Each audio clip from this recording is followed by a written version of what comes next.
Hello, everybody. Welcome to session number 18 of our small business breakthrough session. And our topic for today is, are you working hard but not seeing results? The implication being, maybe you're spending time on the wrong tasks. That's the topic for today, all right? So without any further ado, why don't I hear what you feel about that particular situation? And why don't we start with you, Dr. Annika? I'm going to put you right up front, right? Absolutely. Working hard and not seeing results, that's a common thing for, I guess, many people, and I'm one of them. And as you said, it's often because we don't do what we need to do. We do other things because it's easier. And that's why we don't do what we're supposed to. We're working, which one it is? We're working in the business instead of on the business. No, we're working on the business instead of in the business. Or is it the other way around? The other way around. It's better to work on your business rather than. Yeah. Yeah. Sorry for, yeah, I always kind of twist those two because of the language thing. Which one is which? Yeah. Well, that's understandable. But why don't we bring it back to, let's keep it practical and simple. Yeah. I mean, what does working hard look like to you? Working hard. Working hard is from working all the time and not seeing results, but you still think that you're doing things in the right direction, but you might not be. Yeah, but my point is not that. My point is, what does working hard look like for you? What is it? Is it the number of hours a day you're working? Is it the number of days a week you're working? If it's the number of hours a day, how many hours a day are you doing? That's the sort of thing I want to get to. Yeah, to me, it's always working more or less all the time when family doesn't come and intrude. So what would that be on average per day? That would be like at least 40 hours a week or even more sometimes. Okay. But sometimes but I don't have that regularity always, so it doesn't always come out like that. All right. What about you, John? Oh, sorry, Monica. Yeah. No, and then when I have the courses and those things, they take all my time. So then I'm not working in this part of my business at all. John, what about you? Basically, for me, I find a lot of time is putting a lot of time in on busy work rather than stuff that's really generating the revenue. And by that, I mean, sometimes it's, you're reaching out to people. And am I doing it the right way? Sometimes yes, sometimes no. So, it's figuring out just what's really working and what isn't. That's one of the biggest things I find. So on average, John, how many hours per day would you be working? Likely 6. On average.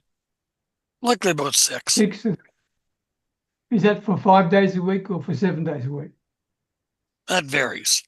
That depends on whether I got to run into town to pick up propane to keep the generators going. And that kind of days too. So. Okay. Well, let me rephrase it a bit. Then we'll get to round 2. What's a typical starting time and a finishing time for you each day, John? Starting time's usually 8 a.m. Finishing time's usually around 5. Now, like I said, I don't know if I cut out or not because I got a poor internet connection, but sometimes I need to run into town to grab propane, which it's an hour round trip just to go into town and back. So then by the time you get your propane, you've got an hour and a half, 2 hours of your day could be shot going in to get propane. So that could screw up your workday. Okay. And Annika, what about you then? What's a typical number of hours per day you might work on average? Yeah, 6, 7, 8 depends on, and I do often very often do late nights too, because that's where the Americans are. So it's but I usually start like somewhere around 10 in the morning. Okay. Do you have a day off, or you work every day? I have days off when the grandchildren demands it, or the children demands it, so that we care for the grandchildren. Then I have a day off, or if there is any private things, but not very often. Right. So in other words, you are putting in a lot of hours, right? I am putting in a lot of hours.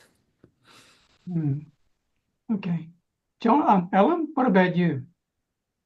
Hi, Peter.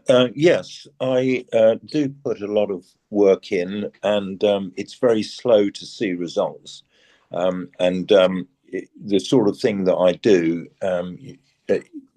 sometimes I question why I'm doing it, because it's very difficult.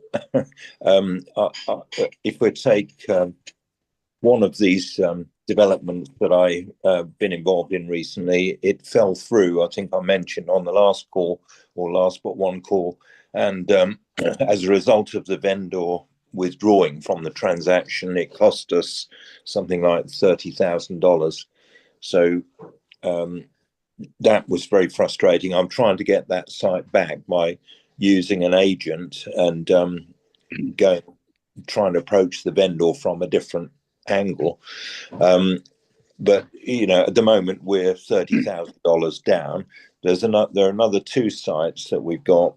I thought the difficult part would be getting planning permission, but that hasn't proved to be the problem. But what does seem to be problematical is just the legal process of funding and the onerous conditions that funders put on business loans. They take months, and every time going back and forth between one set of solicitors and another, you've got 3 sets of solicitors. You've got the seller's solicitors, you've got our solicitor, and then you've got the funder's solicitor. And they each have requirements. And then some of these will require consultants, so we need to spend another few thousand. Nobody does anything less than $3,000 or $4,000. It's very very hard and not very productive. And when you consider that the country as a whole has a massive housing crisis, you would think that there would be a fast track way of doing this stuff, but if anything, things have got more difficult in recent years. So what I do need to do is to do other activities that generate revenue rather than rely on these, because these are sort of long-term things that eventually will give a payoff, but it's just that the timescales are getting longer. And so you need to do something for short-term cash flow. So what I need to do is to rearrange my time and change some of my business offers so that I've got low-value things that I can turn over quickly. So let's think of it. The topic is: are you working hard but not seeing results? Right? Yes. Yes. 2 sides. The first thing we talked about: are you working hard? And we try to look at, on average, what does that mean in terms of the number of hours we do, right?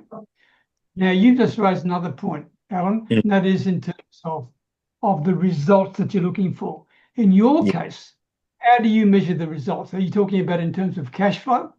Is that the key? Well, there will be profit at the end of the day, but in order to get to the profit, you've got to jump like lots and lots of hurdles, different sorts, the legal ones that I just described, and then you've got design to go through and construction and so on.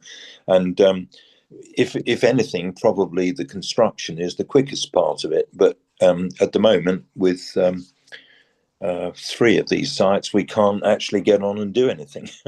So it's very frustrating. I mean, the reason I asked that is because, I mean, let's be totally transparent. The results for me are cash flow. I need cash flow in order to do the things I need to do within my family. Yes. That's what I need, Yes.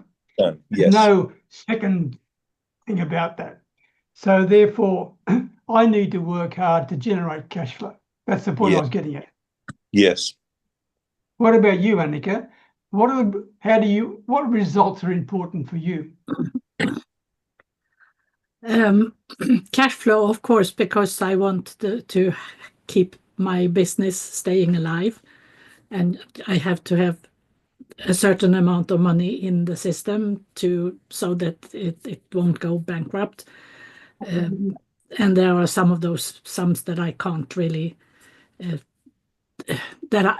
I'm not the one saying that I have to do it. It's because I have the business. You have to pay certain things.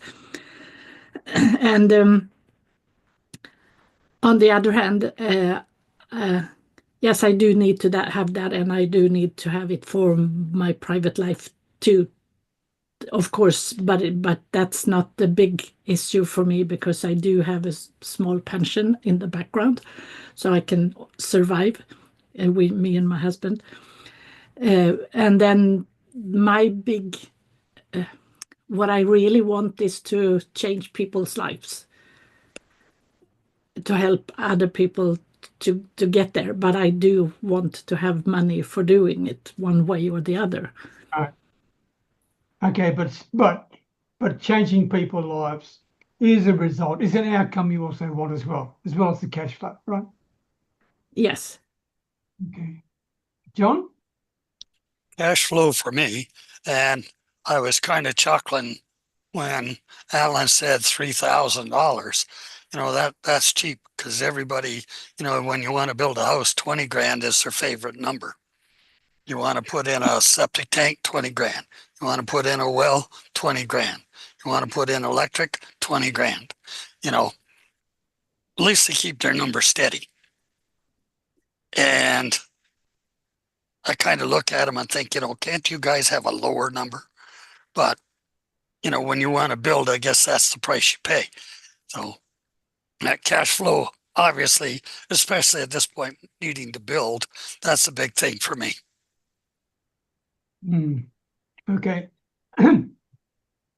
From a time perspective, I'm not good at this, okay? And John, he knows because he catches me. But there are times that I will, and Alan knows too, there are times when I'll work all night in order to achieve what I need to achieve. Is it a smart way to do it? No, it's stupid. It is stupid to do that. But I need that cash flow in order to satisfy people that I've got to, you know, handle on a monthly basis. That means sometimes I don't get as much sleep as I could. And I'm looking at Dr. Annika when I'm saying that and feeling guilty. So I say it right. But it's true. I mean, I really do work too hard and too long sometimes. I'm admitting that openly. I cannot deny that fact. The results for me are not just cash flow, but also how I can make a difference to people. And I work hard to try and make people feel special, to feel that they are appreciated for who they are. And I will go out of my way to do whatever I can to be a giver for them. And I enjoy doing that. But that sometimes means I don't put myself first. And that's the reason behind this topic too, okay? Are you working hard but not seeing the results? Sometimes the results I see, sure, cash flow is important. But you know, the other thing that's important to me is fulfillment. Seeing people actually achieve things that they didn't think were possible. That is priceless for me. I can't put a figure on that, but it's there. And you alluded to that before, Annika, when you were talking about this sort of thing, right? And I appreciate that. So results can be a variety of things, okay? Can be cash flow, can be fulfillment, can be happiness even. And in my case, I wish I could do it all and have a good night's sleep, but at this point in time, I haven't sorted that problem out yet. I haven't achieved it.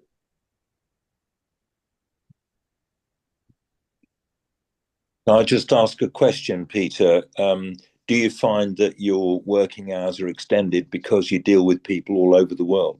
So, you know, people who you're dealing with in different time zones have got like a different working day to what you've got. Yeah, partially, Aaron, partially. But people don't demand of me to get back to them in 5 minutes. I mean, that's important, and I wouldn't do it anyway. I couldn't do it, right? So it's not the time zone perspective. It's really me, Alan. It's really the fact that I need more than I need to be able to. How do I say this? I need to be able to cut off. Yes. And I am not good at doing that. That's what I'm saying to you, and that's why. You know, are you working hard but not seeing results? I am seeing the results, but I'm working so damn hard to get those results. I'm wondering how long I can keep it up. That's what I'm really trying to say. Yeah, and if you don't sleep, it's going to be a shorter time than if you do sleep a little better. And you know that. But if I didn't say it, I wouldn't be telling the truth, would I? That's the truth. No, and that's good. I mean, we have to be true to what we do with ourselves. Well, now let's think. I mean, we talked about the time, the average time we've spent. We talked about what the results mean to us. The whole thing, when you think about it, comes down to like productivity. That's what it really means in a way, right? How efficient, how productive are we? What tools do you use to try and make yourself more productive so that, you know, if you're working, you're trying to optimize your time? I mean, for example, I use a to-do list, all right? And that's what I do. But two things about this. First of all, I used to have a to-do list that had 10, 15, 20 things on it, and I never got them done. Never, ever got them done. So I think, what's the point? All I'm doing is making the to-do list longer and longer and longer and putting myself under more and more pressure every damn day. So I made a decision that my to-do list every single day had a maximum of 5 things. No more, 5 things. But secondly, those 5 tasks, those 5 things went on my calendar. If they weren't on my calendar, they didn't get done, right? What about you? Do you have a to-do list, or how do you go about being as productive as you can? Over to you. I've said too much. I have a to-do list, but I don't have it. I have an ongoing to-do list where I kind of skim what's the next thing I'm going to do that's most important, and then I tick it off when I've done it. So it's not done in the order that I put it down, but I try to put things down when I actually realize I need to do them, because otherwise I will forget. It could be like answer an email that I don't need to answer right now, but I just put it on there so that I come back to it. That's my way of keeping track of what I think I need to do. And then sometimes, periodically, I use the phone for setting like 30, 40 minutes and then 5 minutes break and then 30, 40 minutes, so that I can go in and work really without thinking about the time. And because time will tell, the clock will tell me but I can dig deep in it and I don't have to worry about what's around me. Oh, Like hang on. it's called it's like the Pomodoro thing, but I just use my own. You block time out, right? Yeah. You block it out. Yeah, yeah. And does that work for you? Most of the time, but then if something, I do have a tendency to, when I see something coming, you know, it gets interesting somewhere else, and that's a tragedy in when I do it, because I can get lost. But that's why I try to do this setting of the time so that I actually can go into something and just stay there. Right. Okay. John? I kind of sort of sometimes have a to-do list, and you know, I start out with what I want to do, and then, you know, I get sidetracked like a lot of other people, and I'm off doing something else. Then I come back to it. So, you know, I'd like to say I follow the time list, my to-do list, but no, I don't. Mine's kind of it's a hit and miss a lot of days, and when it's a real hit and miss, the results really show it. So I can be my own worst enemy for time. I think we all are. I think that's common. What about you, Alan? Yeah, I use a sort of to-do list, but I've got a cycle which I try and keep in of things that are in my diary. So like this meeting, tomorrow's meeting, your next level, and your meeting on a Monday, Peter, that I forgot yesterday because it was a bank holiday here. So I try to get all my meetings in the diary, and then between meetings, I'll be doing the top priority of work. So mainly it comes down to keeping a written list as opposed to a computer list. But I'm going to try and get it into the computer, so I'll get everything on the Google system, and so I don't miss anything. Okay. Many years ago, my very first coach, when I finally, got over my ego and realized I needed someone to help me, right, online, my very first coach talked to me about activities, and I had not realized that before, and he pushed into my head, and it made sense to me. He said, Peter, you need to focus on income producing activities. Yes. IPA. And by the way, many things you are doing right now are busy, but they're not generating any income at all. Yeah. So let's think about that. What comes to mind when we are thinking about income producing activities? What activities generate income? One of them is not sessions like this. It's important to us, but it's not generating income for us. It's educating and it's helping us, etc. But it's not directly aimed at generating income, right? So what are your income producing activities? Do you know what they are? Because if you don't know what they are, then that's another issue we've got to look at too. I mean, for me, I can tell you what they are. One is actually having booked conversations with people. That's an income producing activity. Okay. The number of booked calls I have each day, each week is a key income producing activity. And if I'm not having those, then I know I'm not doing the right thing. That's just an example. But what about you? What are key income producing activities for you, Pete? You know, for me, Peter, I'm like you. It's the number of book calls you have every day. But the other thing that to me is an income producer also is to reaching out to people on a daily basis to make sure you can get those appointments set up. that's also an income producer. Mm-hmm. Yeah. I mean, good. If you're not reaching out, then you're not going to have any. Yeah, good point. Yep. Annika?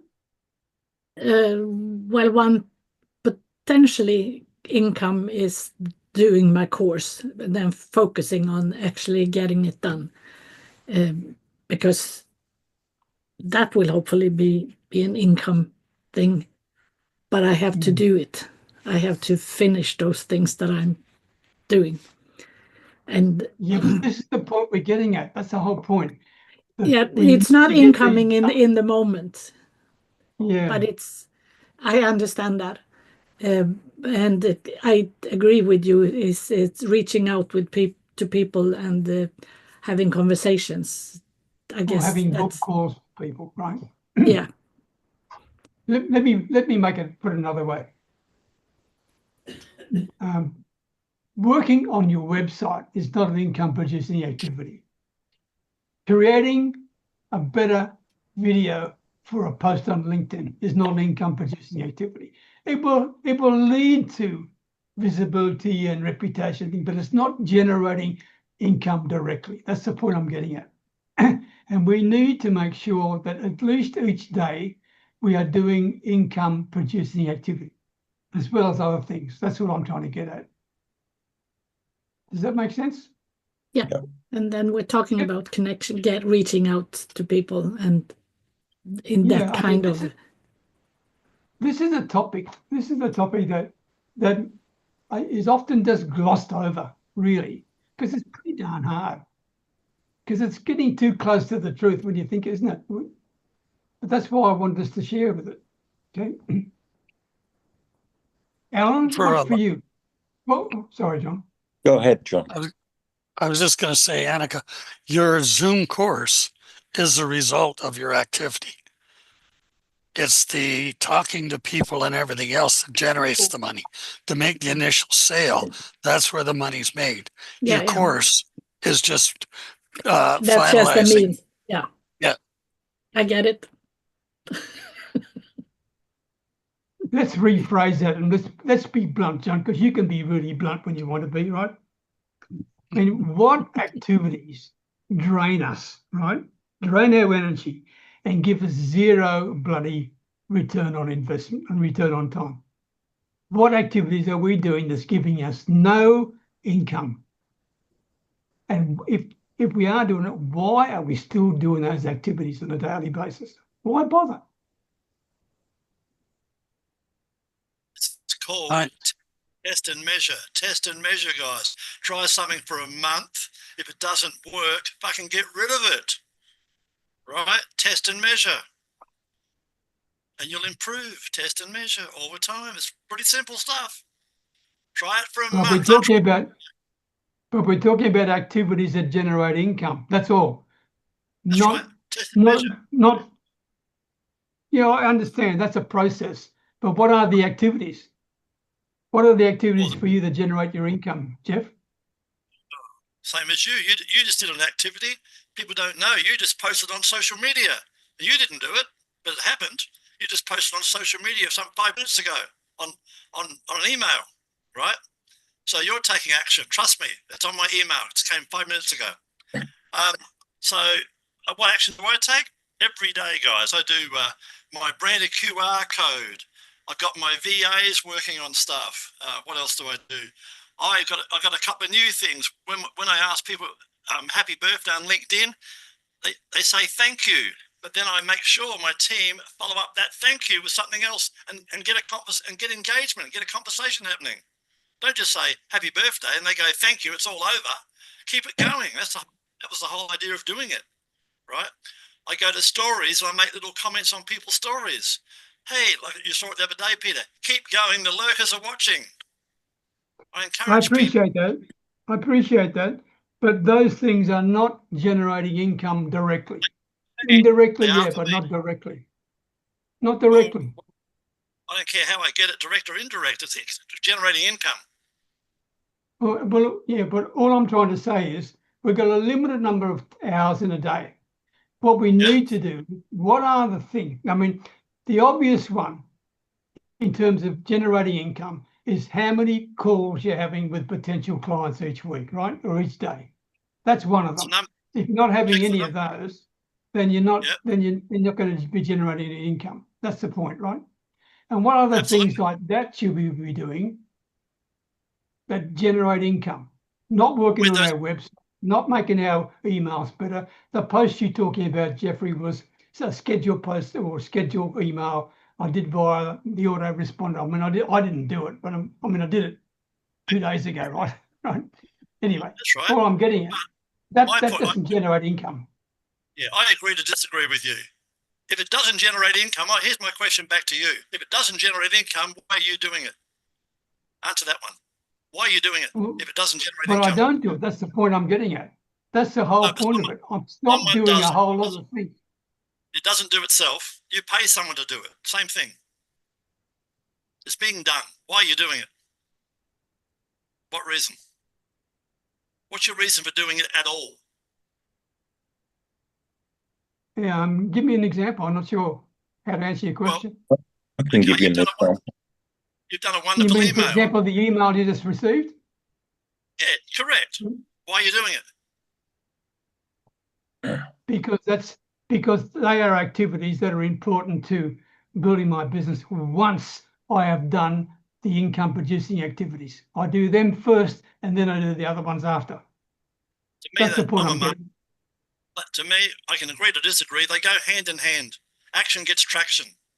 They go hand in hand. Well, okay.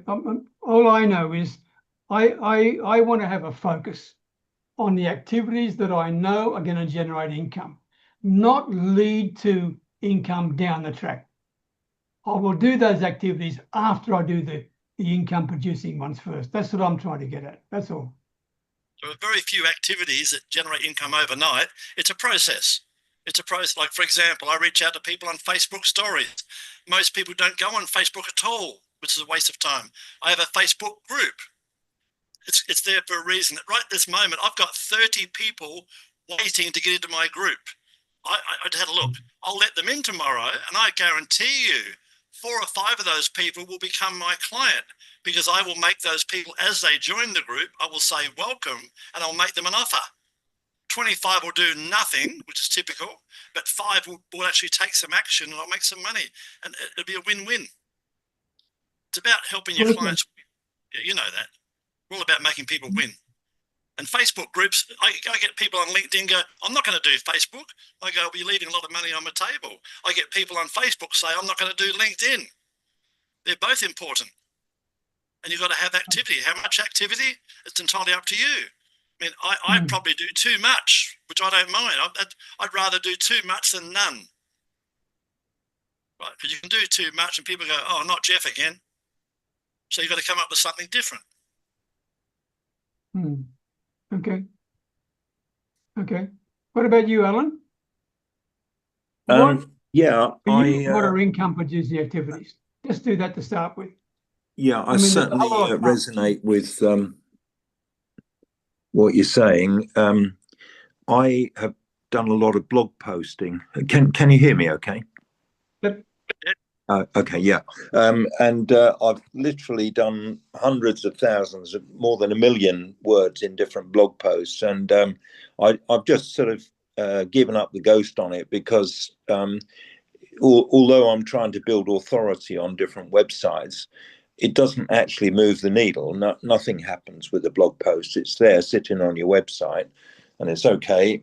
Somebody may view it, but it doesn't actually lead to any revenue. So I've gone completely over to video. So I'm now trying to get my videos working harder towards getting people to buy from me. When I say buy, that is introduce property owners who've got a problem that I can help them solve, or introduce property investors who want to earn a good return.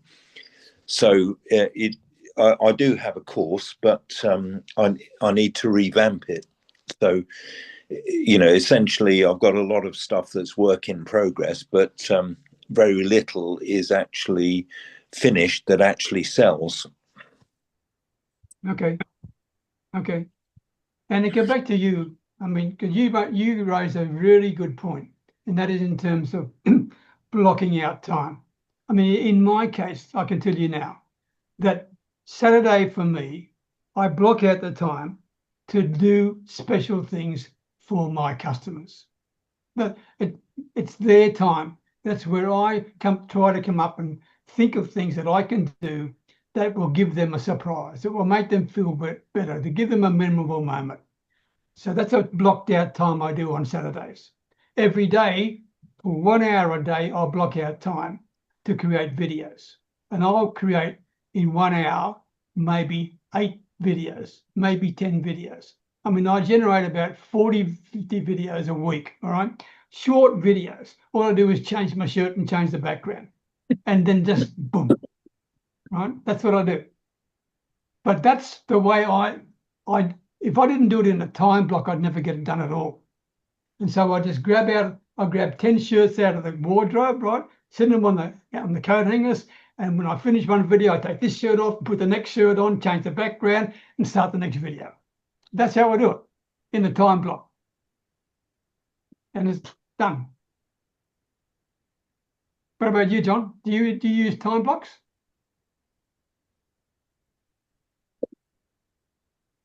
I attempt to. And when I say that, it's I usually do good, especially if I got book calls or what have you. And other times I'm like a lot of people, I get distracted by the internet, and it doesn't take long to get off track if you're going down this rabbit hole just for a minute. And before long, you got 15 minutes, 20 minutes, half hour in there, and it can throw your whole time schedule off. So, I like to have the booked appointments. That way they keep me on time. And if I've got any time in between, I get distracted. I know that I've got an appointment coming up and I got to get my butt back on gear and back into motion. Okay. Point taken. Jeff, on average, how many hours a day would you work? 10. 10 hours a day. 5 hours, 5 days a week, 7 days a week. 5. 5 days. So about 50 hours a week, right? Give or take, yep. Mm. But I have breaks in between.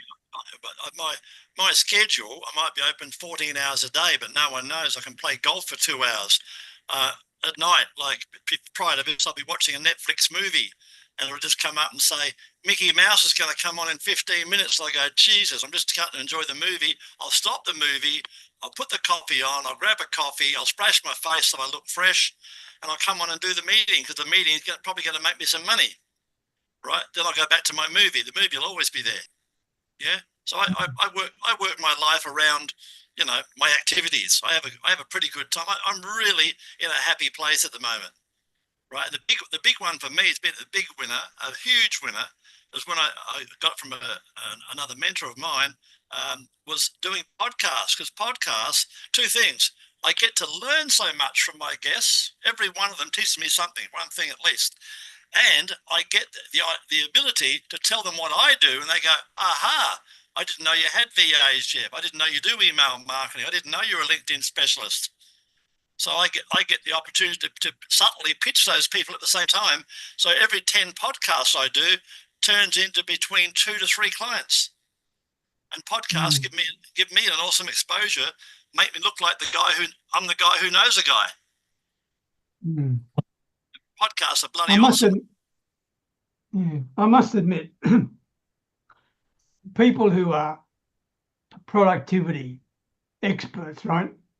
And I've paid a lot of money to people to improve my productivity, but I keep failing.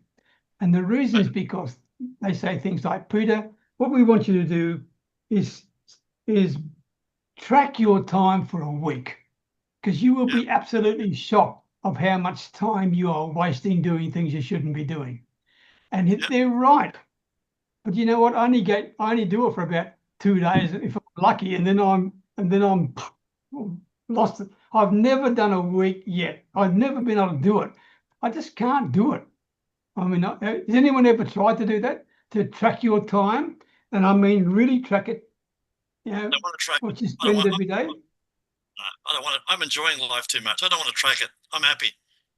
But what I Well, I do, can't do it. I put phone alarms. And so if I, for example, if I'm going to see one of you guys at 11 o'clock tomorrow and it's 9 o'clock, I'll go, shit, I feel tired. I'll go and have a power nap. And what I'll do, I'll put the phone on for 5 to 11. You won't know that. And I'll get up, as I said, splash my face, come here with a big smile and a cup of coffee. You'll think I've been working all day. I've just come out of a power nap. You know. I did that exactly before this session. I always give myself 15 minutes to wash my face. That's it. And grab a coffee, whatever. Yeah. You know, that's what it's all about. It's all about time, pretty much time management. What suits me doesn't suit other people, and vice versa. The other thing is, guys, you know, who would not, and most people will not, who would not invest $15 a day in a VA? I hate doing LinkedIn outreach, guys. Someone will say, well, get a VA to do it, and they'll do it better than what you can. Right, and all of a sudden your phone will ring and you'll be in your genius zone, right? I'm not going to spend $15 a day. No, you're stupid. You're going to ignore it. You're going to do nothing, and guess what? You're going to get a great result. You're going to get nothing, right? Do you have a to-do list, Jeff? Sort of. Yeah, I do. I don't always follow it. That's one of my weaknesses. I write it all out. I got one right here, probably because of you or someone. Here's my upcoming videos: regret, procrastination, LinkedIn, ChatGPT, mentor, and investing in yourself. Right? They're my next videos. So yeah, I do have a to-do list, and I'll work. But that might sit there for 3 days. I might not. I'll do it when it suits me, when I'm in the mood. If that makes sense. I don't beat myself up. It sounds like you and John do the same sort of to-do list. Yeah, I don't beat myself up, you know. Yeah, but I get it done. I don't turn the page until it's done, right? But you know, I said earlier, Jeffrey, to-do lists fail for me until I realise just put a maximum of the number of tasks you're trying to do each day. If you keep putting on, building on and on and on, you're never going to get them done, right? So first of all, I have a limit of how many tasks I can do in a day. And secondly, I make sure every one of those tasks are on my calendar. If they're not on my calendar, I know I'm not going to get them done. But if they're on my calendar, I'll do them. Yeah, I tried that. I didn't like that, but it would work for some people. I can see the benefit of that. It's in front of your nose. I've got it on my left hand here. It's the same thing, but it's more visual on your calendar. But I'm just too lazy to put them Yeah. there. Alan, what about you? Thanks, Jeff. What about you, Alan? You're muted. Yeah, sorry. Yeah, I've been following this with interest, and I agree with podcasts. I'm trying to build one myself, but of course it takes time and it takes commitment, which probably I'm not as committed as I should be, because I'm constantly trying to deal with other things that need doing. They're not directly revenue generating, but I can't not do them, and I can't not react to emails and so on. Yeah, I need to find the magic thing that will produce revenue easily, rather than doing the sort of things that I do, because it's it's just so unpredictable. So it would be nice to think that there was some product that you could sell, and sell enough of them that generates enough income. I've recently looked into adverts to help me with exposure of my offers, and I talked with Jeff about doing a campaign with him. So what I need to do is make sure I've got my branding right and my message right before I actually do a campaign, because there's no sense in spending money on a campaign if the products aren't there, and the handling of incoming calls isn't efficient, and so on. So you've got to have a whole system set up before you do a campaign, I think. Some years ago, I did a session called Love, Hate, Must Do. Mhm. Just had a piece of paper and I had 3 columns in it. In the first column, the things I love to do. The second column was the things that I hate doing. And the third column was the things I had to do whether I liked it or not. Okay. Mhm. And the objective of this exercise was to take all the stuff out of the middle column, the ones I hated doing, and get rid of them. Either don't do them, give them to someone else to do, whatever it was, but just get rid of them. And what I found in doing that very simple, and in fact, I think I made a video. Yeah, John, I made a video, didn't I? I think of that. Yep, you did. Because my hair was all sticking out at the back of it, if I remember correctly. Yeah, but when I had longer hair. But what I found was I reduced the number of activities I was doing by 50%, and the results I got went up. Because I was wasting a lot. I mean, I couldn't do the time stamp business like I tried to do before, but I could get rid of activities. I could do that. I either gave them to a VA, got rid of them altogether, or I thought, why the hell am I? And Jeffy, you said, why are you doing them anyway? Good point. Why bother? Get rid of it, right?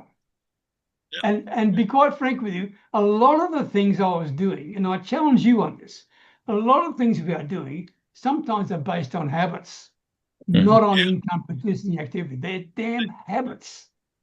And I think that's something we need to be honest with ourselves about. That's my thought. I asked ChatGPT, it's very good. I said to ChatGPT, I'll make this up. I'm putting posts up on LinkedIn and I'm not getting any action. Why is that? And then it tells me why. It's fantastic. It says, oh, your posts are boring, or you don't have a call to action, you need to do more posts about stories, or stop being about you, be about the people, whatever. It teaches all these little lessons. It's fantastic stuff. I've got a column. I got one column. It's called Essential. That's the stuff I put down. I got to do. And I know if I do it, action when I'm slack, sometimes when I broke my shoulder, I was taking these bloody pills, making me feel like crap. I took a few days off. As soon as I took a few days off, it nosedived, because my team are not me. They're good, but they only do what I tell them to do. And I wasn't telling them anything. So they were just doing the basics. I'm the guy that comes up with the clever ideas.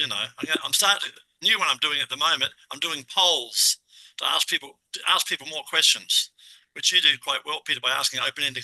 You ask questions which makes people want to answer. Right? If you close it off, you won't get any response. Ask questions. I'm smiling because I know that Dr. Annika has a piece of paper with 3 columns as well, but she has a slightly different approach to me. You want to share what you do, Annika?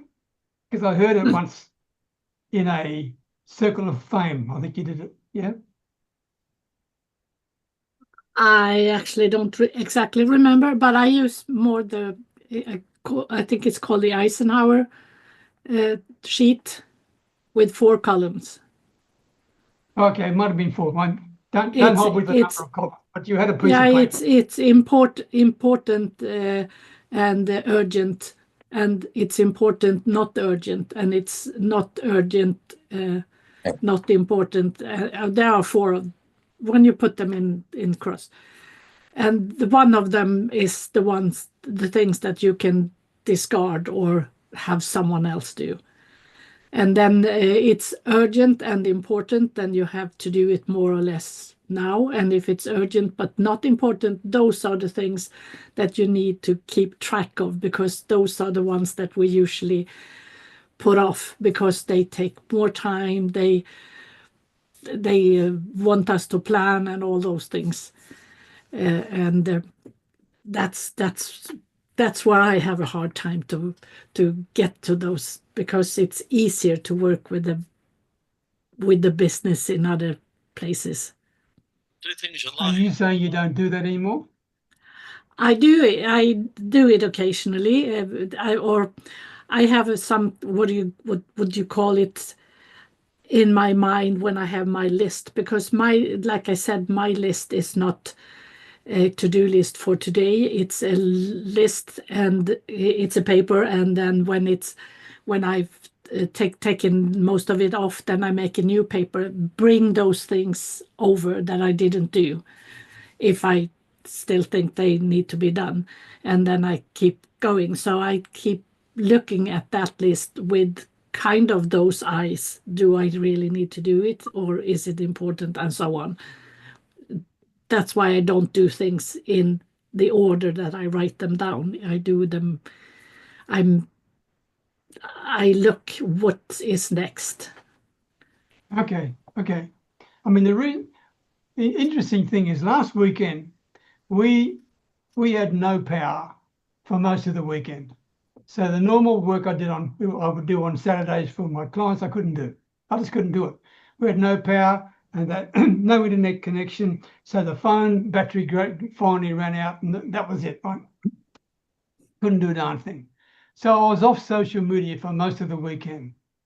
And the interesting thing was, on Monday morning, I had more calendar bookings than I had the previous week. Right? And what I created this little video, and when people connect with me on LinkedIn, for example, and we have a conversation, via direct messages, two things I do. First of all, I'll invite them, because this is a soft option, and Jeff, you do the same thing with your Facebook. I create a soft option. Would you be interested in joining one of my Facebook groups? It's free. It's got this. So it's another way of generating engagement, but keeping the conversation going, right? And most people will say, yes, I will. Can you give me time? Or, well, can I start next week or whatever? They normally will do it over a period of time. At the same time, they also will ask me, tell me a bit more about you, whatever it is. I said, oh, look, I won't do that. But I'll tell you what I will do if you're interested. And let me know. It's up to you. I've got a video, okay? And the video I created was called Welcome to Our Possible Journey Together. It's a 3-minute video, right, that I created. And I say to them, if you're interested, let me know, okay? And I'll give you the link to the YouTube. It's an unlisted video. No one can see it unless I give you the link. But I mean, I'm not going to insist that you watch it, but I'll leave it to you. It's your business. And that's what so in words, I'd say in a DM, Alan, okay? I see, thanks for your interest in joining the Your Next Level community. By the way, would you be interested, okay? Would you be interested in looking at, now you asked me before a little bit about more what I do. Would you mind if I shared with you a little video that spoke about what I do? Mm-hmm. Okay? If you don't want to watch the video, that's fine with me, but I'm only answering your question. And so I use that. And at the bottom of the video, you'd mentioned this word, Jeff, call to action. At the bottom of the video, I have a call to action. If you're interested, okay, in finding out some more about this, then simply use this link, peterbeckenham.com/chat. And that books a time on my calendar. And so they were going out all the time when I was offline, okay? And for every single PDF I ever send out, at the bottom of the PDF, it's Peter Beckenham, my photograph, Peter Beckenham, and it's called Talk With Me Here. That Talk With Me Here is hyperlinked to www.peterbeckenham.com/chat. So those things are going on all the time. All right. Call to action. Yeah. So that's a call to action. So to me, all I'm saying to you is that because I was offline, it didn't make any difference. In fact, it was better in a way, because I ended up with some lovely surprise. Come Monday morning, when I finally got the power back, and I looked in my Gmail, and I had all these. I had 12 calendar bookings, and wow, that's really good. Okay, 12 calendar bookings for the week from people I didn't realise. Anyway, Peter, what you did, which other people here don't do, you sowed the seeds during the week. You sowed some seeds as well. Don't forget that. It wasn't just I the do it weekend. every day. You do. I do. You're Every so conversation I have, especially on LinkedIn, always finishes with 3 dots, dot, dot, dot, which means I haven't finished talking yet, but I'll leave it to you. Do you want to continue?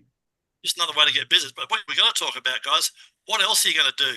Whatever you're doing now, that's why I ask myself, whatever you're doing now, what else could you do? You're doing 7 things. What other thing could you add? What one more thing can you add next month that'll help you generate income? And I'm saying, get it, try it for a month. If it doesn't work, get rid of it. If it works, say, hallelujah, Jeff, I'll send you a bottle of scotch. Simple. Keep improving, guys. It's all about test and measure. So that's my secret. Yeah, good point. I wasn't always successful, but I keep going. Any other thoughts? Thank you, Jeff. That's practical and it makes sense. Any other thoughts? Because our time's up. No, thank you. I need to go because I have other things coming up. Thank you very much, everybody. Thank you for today. Thank you. Cheers. Okay. Cheers.